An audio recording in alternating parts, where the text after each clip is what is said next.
Yo, what's going on guys? Welcome to today's video.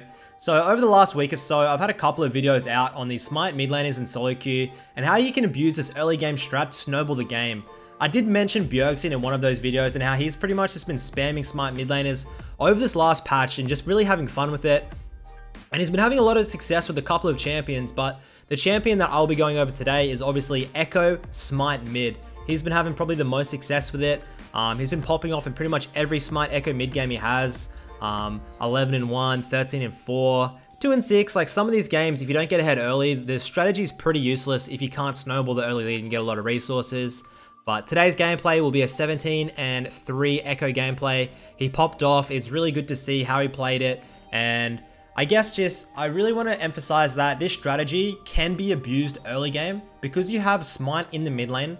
If somebody has like an aggressive laner like a Yasuo with Ignite, you've got to be really cautious of this, guys. I see a lot of people trying to run this strat in lower elos and they just go like 0-10, the whole team flames them. You've got to know how to play this strategy. You got to know how to kind of avoid the early trades, and I'll be talking about that in today's video. So without further ado, let's get into the gameplay. Alright, so heading to the game now, guys. Touching on the runes, we've got Electrocute, Sudden Impact, Eyeball, Ravenous Hunter. Then you go to the Sorcery Tree, pick up that Nimbus Cloak and Absolute Focus. Now, I mean, the Nimbus Cloak is probably the most interesting one here. I saw Bjerg say on stream that he doesn't really like the Nimbus Cloak. It wasn't really working for him that well, but I think the Mana Flow Band or even the Nullifying Orb are a better option in my opinion. But if you want to run this rune setup, you can. It's fine. It's really, really strong. I guess in the 1v1s, you're going to be getting a lot of damage off from that Absolute Focus and Electrocute damage as well. So obviously, for the SMITE mid laners, guys, it's Hunter's Talisman refillable. You pretty much go on every single one of these mid laners that go the SMITE in the mid lane, and you're always going to be starting a camp. Like, it's either going to be the chickens or the wolves. The chickens are best, but the only problem with, like, the chickens is if you're running SMITE, like, this happened a lot to me. I run SMITE mid, the entire enemy team will invade me and fuck me up. So a lot of time, if you just start wolves, get, like, the support to throw a couple of abilities, you'll be fine to get that level 2 spike as well. So he hits that level 2, you got to go Q, and then you're going to get that E dash on Ekko. You got a really nice level 2 on Ekko, so pops that Q out. Now just like watch how he plays it. He's avoiding this early trading, guys. If you take really bad trades early into somebody, like he has a Doran's ring, Mancloud has a Doran's ring, he's going to be able to win the trade. So just like take a step back, be cautious. What you're wanting to do is shove this lane, go into the river, check the enemy chickens, check for the Scuttle Crab. You don't really want to be going for a 1v1 on the Ekko. If you're playing Aatrox, the 1v1 is definitely doable because you're a manaless champion and you can just chuck out all of your abilities. Doesn't mean anything. But on Ekko, because you literally have no mana, like with the Hunter's Talisman, you've got to be really cautious. A lot of the times on Ekko, like any of these SMITE mid laners that don't have like manaless abilities, you'll find yourself getting really low on mana and just having no way to get mana back into your mana pool for you to get some combos off. So you can see here, the Swain comes across to look for to steal away the chickens, but I mean, what can Swain do? Bjergsen knows the wave is just sitting right in the middle. It's going to pile up for him to come back, so Bjerg goes across, gets the chickens. Massive XP lead right now, but Mancloud still has the 1v1 advantage right now. See how he plays it. Like, if the jungler comes, like the best counter to this is if the enemy jungler camps the SMITE mid laner, because the SMITE mid laner doesn't have any, like, he has SMITE, like no cleanse, no ignite, no heal. It's really easy in the 2v2, so Bjergsen just wants to keep his distance. He hasn't even gone for one single trade yet. He's just been farming up a storm. As soon as you hit the jungle item, like the completed jungle item, you can start looking for really aggressive plays. And by then, you should be around about 10 CS per minute and have a level or 2 above your opponent. But the early game is really just about hooking onto those resources. See that Mancloud right now has the wave in a pretty good spot. Gets a decent trade-off. Bjergsen identifies that, like, so the Swain has the freeze, and you have to unbreak that freeze. If you don't unbreak that freeze, you're gonna have to not only give a lot of minions, you're also gonna be putting yourself in a position, like right then on that clear, like Bjergsen's in a pretty risky position to be clearing the waves, so he has to be a little bit cautious there. What is the top lane matchup? Aatrox into Quinn. Quinn top is like one of the highest win rates right now. Probably dead. Q flash, just auto flash. Aatrox 1v1. Emoji law. It's so dumb. I think they're gonna nerf it, or I'm not too sure what they're gonna do with Aatrox, but Just card it out. So you got to get to the late game against Aatrox, and then he's useless. Focus him down. Bjerg picks up the Fiendish Codex in the base. It's really good for the CDR. You can just get your Q spams off as much as possible. Still hasn't really looked for trades. Hasn't really done anything outside the laning phase as of yet. Jungler camp up. Looking for that 10 CS per minute. I'm gonna clear this one through, but look at the like you do have look at the mana problems, guys. You don't. Ooh, the Swain. That's actually not too bad from the Swain. But yeah, I guess for the mana problems, I mean, if you can take away Scuttle Crabs, get that mana back, it's not too bad there. But you've just got to make sure you're conserving it. The good thing is if you can get a laner where you can shove it in, like Swain's wave clear is not as good as Echo's. The Swain's gonna have to be expending a lot of mana as well. One of the other mid laners I've been testing with Smite, guys, is Jace mid. It may sound troll, Jace mid with Smite, but I actually think it's one of the best Smite mid laners. Dead set. Has the timer on the chickens, gets that shit in. He's slowly getting the CS lead, but I mean, it's not that massive because, like, in lower elos, maybe you get a bigger CS lead, but in high elos, I mean, people know how to CS. And if you're hitting every... Oh, goes to that Q combo. Juke's down. I think Bjerg was predicting a juke up. But yeah, in the lower, like in the high elos, you're not going to be seeing too massive of a CS advantage. Well, you shouldn't. Probably until 10 to 15 minutes is when you're going to start breaking away from your opponent. Because that's when you're starting to get some of the mana where you can just clear every single camp. But right now, it's like... You're just clearing, taking the chickens, just being cautious. Building a slow XP lead. That brush, this brush here is really important to be playing on Ekko. When I played against a lot of the Korean Echoes and Douglas Killer, the Ekko one trick, who's got like 2k games, he always sat in those side lane, mid lane brushes, usually with pinks. Like Bjerg doesn't have a pink yet, but you sit in there at the control ward, just looking to get that W in, and it's like you literally just want to bait it. A lot of the times, you don't press your W, but you walk up like you've pressed your W to zone from CS. It's a really good strategy you can do on Ekko to start denying a lot.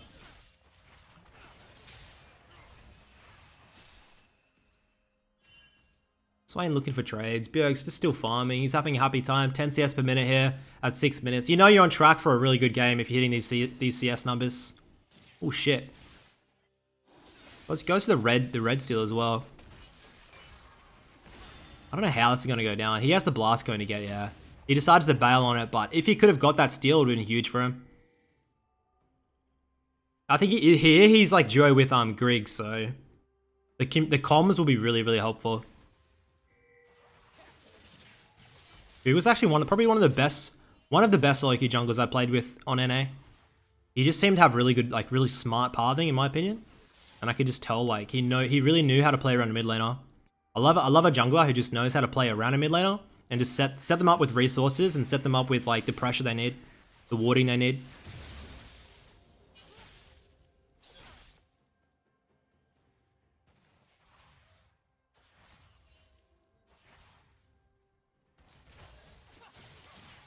I wonder what they're gonna do about these smite mids.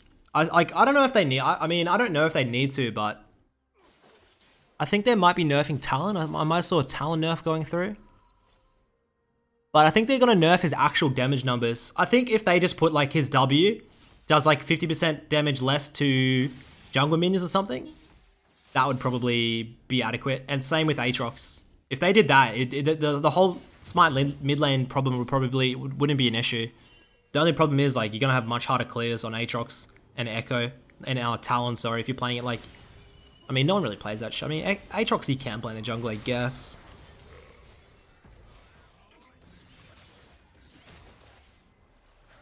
It's an even game. Bjerg has finally got his jungle items, so you're gonna see the game open up here 100%. As soon as you hit this, guys, you actually have a lot of damage. Like this jungle item is really efficient. You can hit it very early into the game. And your damage spike is much bigger than the Swain's.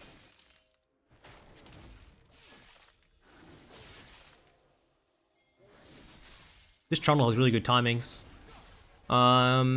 He should be fine. He's still got ult if he needs it. He gets the red as well. Okay, that's perfect. Probably just wants to play a little bit slow here. The Aatrox in this 2v2 is really dangerous with no ult. Bjerg is a player that he takes very little risks early.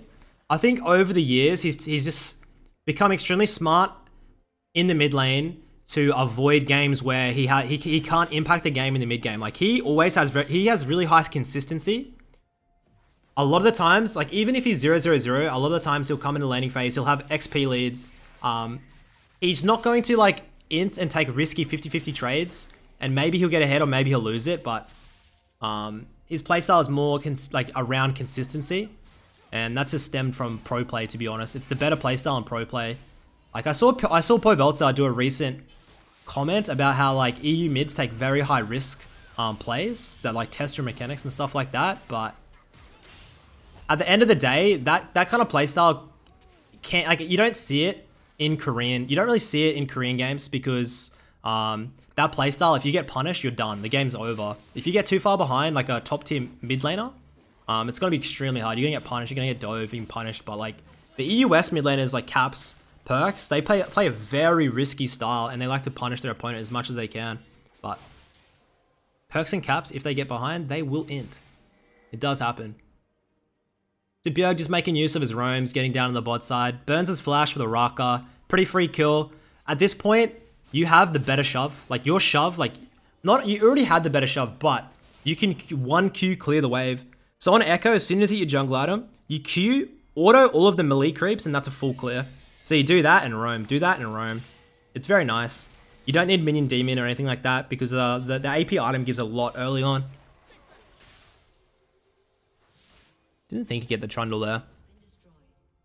He has the ultimate. He can free up some space, free up some time for his team. Swain stopwatch. Ult back. Ooh, I think he could have got that with the ult back. But then he wouldn't have got the stun and the shield. Has to bail out. At the end of the day, if he gets a shove on here and denies Swain the wave, the Swain is TP actually, it doesn't really matter. Does not matter at all. What about Bootsid go? I think Mercs are probably the best. Means you can really go, you can play aggressively into the Swain without too much risk. Sorks would be nice for like a snowball, but I just don't think it's worth it on Echo. You get, like on Echo, it's so annoying. Like obviously Jensen knows this, but like when you get CC'd, it's so hard because you can, if you dive into a team, get CC'd, like a Soraka silence, Swain stun, you're dead. Boom. You're dead. You can't get your ultimate off. You can't get your hourglass off. It's so annoying. And you look like an absolute idiot. So I think Merc's a really good buy on things like Echo. The only time I go Sorks if I've got like 3-4 kills, I'm just looking like, am I like top lane or bottom lane's inting, and I need to like, I know that I need to make an impact extremely soon in the gameplay. Good roam by Quinn. Berg picks up the kill. Chickens are up. The best thing about this jungle item on the mid laners is like you can Q and you'll have like massive mana return back from the abilities. Like right there I think it's on cooldown, but a lot of time you can just like pop a Q or pop a spell or ability over onto a camp and you just get like 25% or something mana back. I actually have no idea what the numbers are, but it's quite a lot. Make sure clears in mid here. He doesn't want to stay. He's going to lose a wave. That's a huge ass wave as well. Wonder how he's going to buy.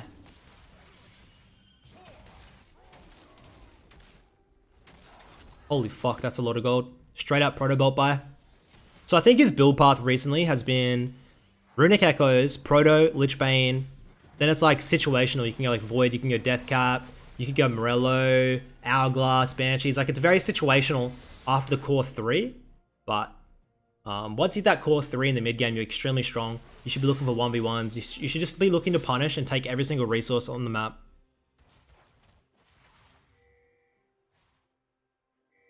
Look at the collapse in here with the Gragas. They can... No. If the Gragas hit that, they could probably get it. Aatrox is not that strong of a champion. If you focus him down, guys, force the ultimate, then he's going to resurrect into like 0 health and he's really slow. It's not that strong. People are like, okay, Aatrox, you can't kill him. He's got fucking GA, but like... When you resurrect on Aatrox, you're slow as hell and you can't really move anywhere. And you come back with like hardly any health if you don't pop any damage, so... Ooh. I don't think, yeah. The red smite's so nice with these 1v1 type skirmishes though. I want to see if he split pushes on this build. Like Echo is renowned for being like a split pusher in the mid lane because a lot of the time you run teleport, right? But now without the teleport, I feel like you just continuously skirmish, which is much better in this meta in my opinion.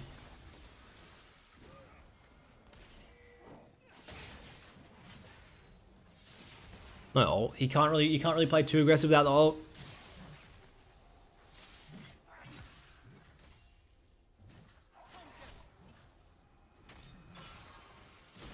What the fuck is that Aatrox doing? Oh, wait. Oh, he's actually so lucky. Wait. He's actually so lucky. What does he mean? I feel like that was so risky, but he gets the double kill. Beautiful play. Calculates the damage. God, I don't know about that one. I don't like it, but I don't know. That's just me. It works out for him in the end. Obviously, he knows his numbers more than me. 10 CS per minute. Level 12 to level 9. I mean, at this point, his lane is done. Like, level 9 to level 12 in the mid lane, guys, it's cooked. You're done. If you're playing Swain, GG. Just the sheer, like, not even the gold advantage, just like the level. Because like you're almost on that maxed out E now. You've got your maxed out Q already. It's all just lining up perfectly for you, and the lead is gonna keep on snowballing for him. You can easily get the 1v1s now as well. What you're kind of wanting to do is you want to bait out the Swain ult, and then you want to re-engage afterwards. Ooh, the Rucker silence. Gets the flash and the Swain ult. He's gonna regen fine from the red. Does he have flash? Wait, yeah. Beautiful. He can, ooh. Does he want to go back in? I feel like maybe he could have went back in. Didn't want to risk it. I feel like he didn't know whether, he didn't really know where many people were on the map, so he doesn't really want to risk it in there, but he probably could have killed her, to be honest. He's going to keep the pressure in the mid lane. You just want to keep on shoving, bring everybody there. The Queen's getting work done in the bot side as well.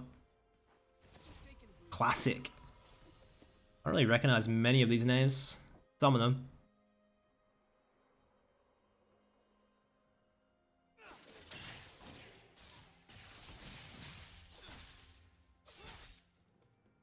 I don't think there's much answer from the enemy team here.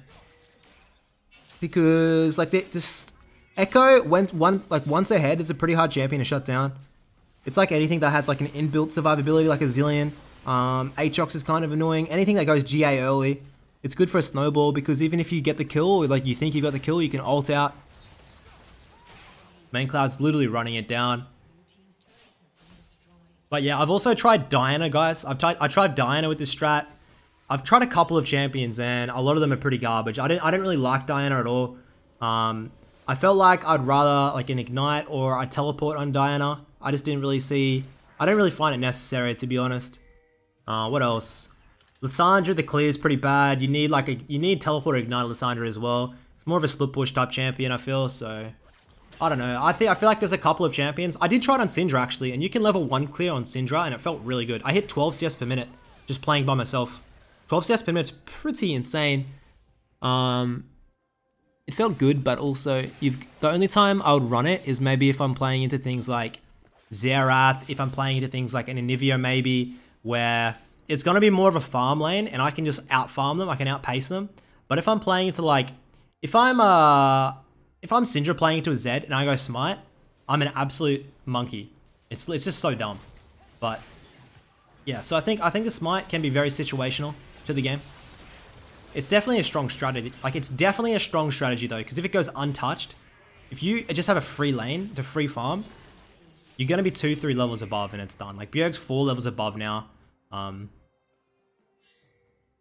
His 1v1 potential is insane. So we'll see if he goes to the side lane. I wouldn't be surprised if he goes top side here.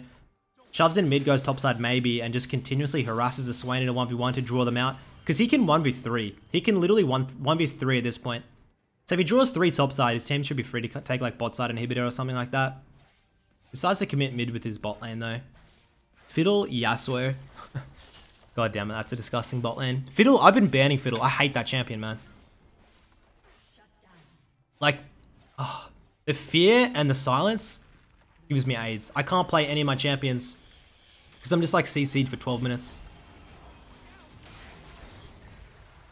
It's the Roman. He's hella quick. He'll be able to get this. Proto is really nice on Ekko. It's like an essential must buy. It's why I don't really like people going Gunblade, because just the dash a lot of the times is the difference between like just gap closing the kill, and like it just makes in for so much of a smoother combo and a cleaner combo, and it just like I just like it so much more than the Gunblade, sorry. And the Gunblade's so expensive. Proto is actually extremely efficient, very cheap, gives you a little bit of health as well, and survivability for the kit. But yeah, if you guys have any other Smite mid laners you guys think that are good, maybe you've tested it and you go, oh, this is actually pretty good. Let me know in the comments. Like maybe I'll give it a go on stream or something and try it out. There's a couple of picks there's 100% some picks that I didn't even think Jace was going to be very good, but now I actually think Jace Smite mid is probably optimal. Like there's a lot of picks that there's probably out there that are really strong, but I don't really know about. There's a couple of them that I don't really play, like maybe Galio. I don't really know how Galio clears early. Just not too sure, eh? He has no mana here. If he had mana, he could turn back with an ult. See it? They're not. Oh, maybe. Yep. They stacked on his ult. They're pretty like. Oh god, if he had mana, they're all fucked. That's so disappointing. Gets the passive movement speed. Gets the shutdown. Unlucky. That's like a K god. Gets the passive movement speed. Tries to peace out. Jhin commits for the flash. I mean, if you got 5 members bot, the Quinn's split pushing top, it's always going to be a positive trade even if you die. The Quinn's getting so far ahead of the Aatrox, and Quinn's scale is much better, so. This game was actually a snowball though.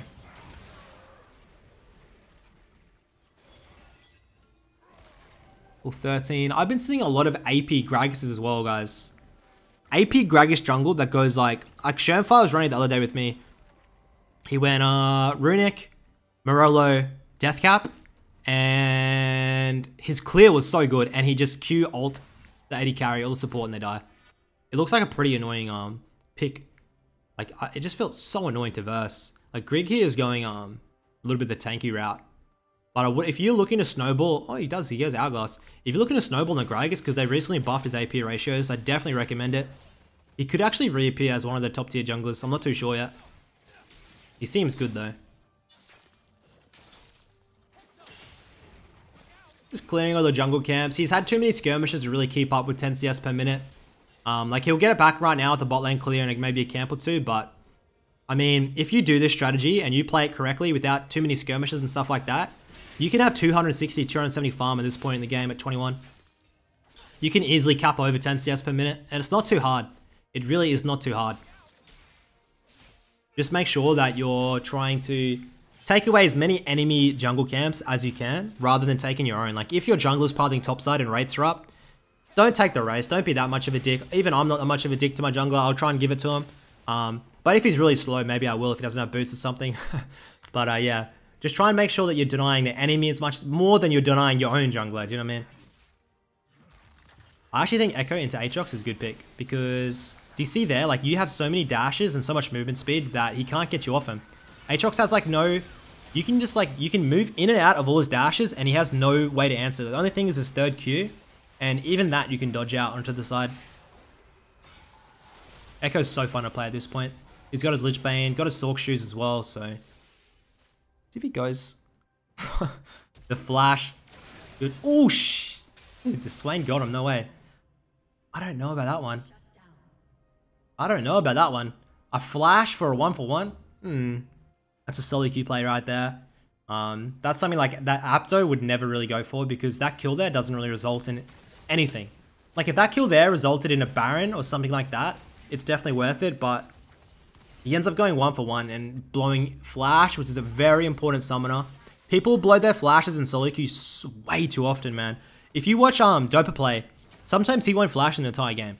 Like holding your flash and making sure you have it for an essential team fight or an essential pick that's going to relate to translate into like a Baron or a high tier objective, then it's much better to have it. He's going to hold on to it.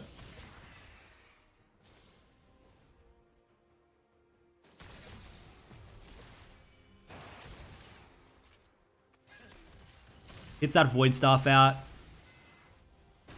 The only really MR on the enemy team is coming from the Trundle.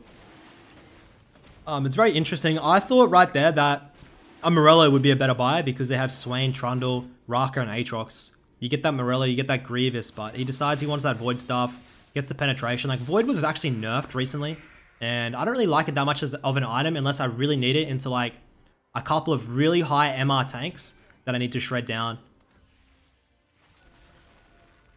I like, mostly I like the flat MR much more. Like, he's going for the Sorks to get that flat MR as well. Should be a free Baron. We'll see, like... I mean, Ekko does a lot to the Baron, but you will, a lot of the time, like, if you're playing Ekko, if you're playing something with a lot of, like, really good zone, it's better to, like, hang in the flanks of the Baron, let your team do it, and don't let the enemy team go in. Like, your W can be a massive zoning tool. Holy fuck. Wait, was that pure Quinn damage, one shot? Wait, what? Oh my god, that was...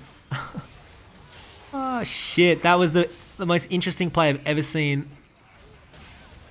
A Jhin do. His positioning was pretty strange, NA solo queue. Dude, they should be able to close out. They should Baron 5-man close. This game's pretty much done. Might do like a quick reset before the close, get elixirs and stuff like that. I always love to get elixir on a team fight before. Like, if I know the next team fight, like, say it's like an Infernal or like a Baron or something spawning in the next 30 seconds, maybe I get an elixir, even in early game, just to make sure that, like, because a lot of the times, those team fights dictate the entire game. If you get a 4-man kill in Infernal, like, your win rate just fucking... the chance of you winning is just skyrockets.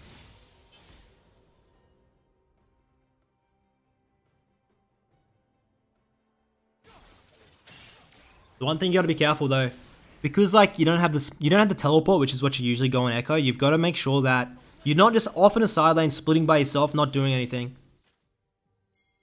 You see a lot of people, they go to a side lane and they don't have like a teleport, and it's like, what in the fuck are you doing in a side lane? Wait, okay, Bjerg just ran it down. Soraka silence is OP. That's what I was saying about that Jensen. You need those Merc trades probably would help quite a lot. Most definitely would help a lot. But yeah, it's always frustrating if like an Ekko just goes randomly bot and doesn't group with the team and has smite. Enemy team just hard engages and you can't really get across in time. The good thing about Ekko though is you got the Lich Bane. You've got your E and you can just like 2-shot towers. But maybe you can make it worth. Another team's got to wait for Bjerg because he's inted. Fucking Fiddle. God, I hate... Ooh. God, that champion is frustrating to play against. This guy should try and get the Raka, if he can.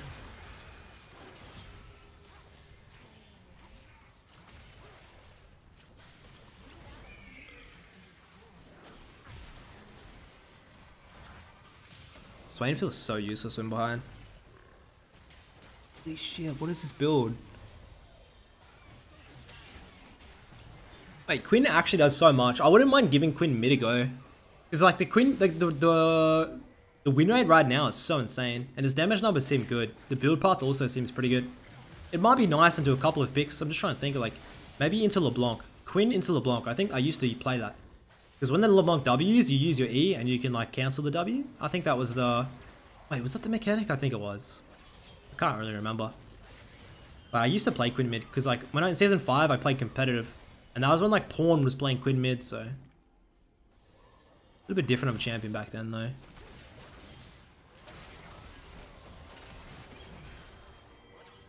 God. If I could define NA solo queue, it would be this. I'm pretty sure they've just sat mid for the last 5 minutes and just like... the team just goes one by one and just tries to do like their own thing. The best thing to do is literally just wait for 5. 5-man stack and just move it in. Look for the flank with the Ekko, the Fiddle.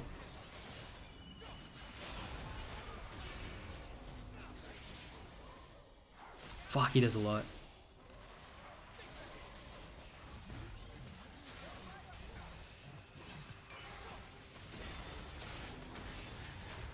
He can literally just one-shot the backline, but he's got to be careful. Like, surely he knows after last death that like how annoying the Soraka silence can be if you go all in by yourself.